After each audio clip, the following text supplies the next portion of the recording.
Small step for man,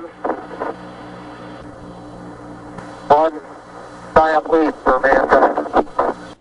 It just gives you chills every time you hear it, even all these years later. But imagine a national park being set up on the moon. Two House Democrats are proposing just that, to ensure the American landing sites are preserved for future generations. The bill states, as commercial enterprises and foreign nations acquire the ability to land on the moon, it is necessary to protect the Apollo lunar landing sites for posterity.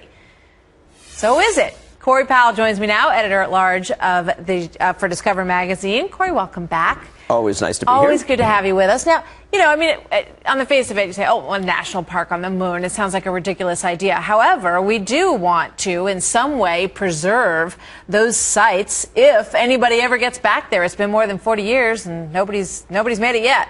Right. It's an incredible piece of history, and there's several layers of protection. There's a United Nations treaty that we signed that basically protects the sovereignty of the moon itself. But we know how well those United Nations things hold up. First of all, it's the United Nations, and second of all, it doesn't say anything about the actual artifacts on the moon. And to me, the most interesting thing here is, the NASA part of it, that amazing image of what Neil artifacts Armstrong. are you including in that? Well, so the things they're most interested in are the Apollo landing sites, Apollo 11 through Apollo 17. But there's an incredible, crazy array of things there. There's a falcon feather and a hammer that David Scott dropped to demonstrate how gravity works during Apollo 15. There are the golf balls. There are 96 bags of frozen urine and feces, which I'm assuming nobody wants, but they're hanging out there. Because?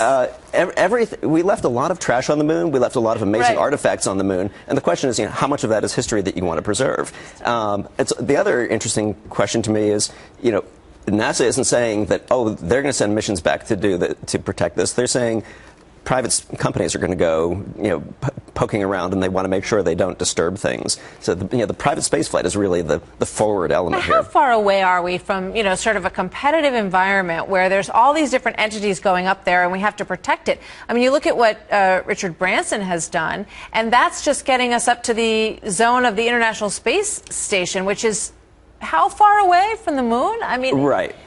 Manned spaceflight into orbit, we're very close to that. Manned spaceflight to the moon for a private company,